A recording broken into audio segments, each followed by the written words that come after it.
बिस्मिल्लाहिर्रहमानिर्रहीम। अस्सलाम वालेकुम। आज की इस वीडियो में हम डिस्कस करेंगे डिफाइन माइनर पार्टनर के माइनर पार्टनर से क्या मुराद है।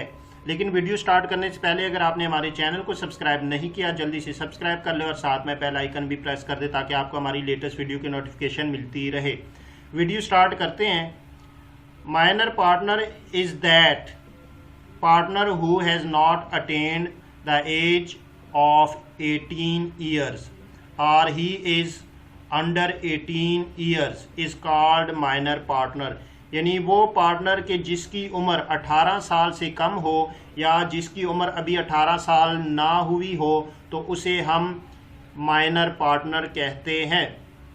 अब ये जो माइनर पार्टनर है न तो ये किसी के साथ कॉन्ट्रैक्ट कर सकता है और ना ही इसका लॉस में कोई हिस्सा होता है। ये जस्ट जो प्रॉफिट होता है बिजनेस का उसमें इसकी शराकतदारी होती है।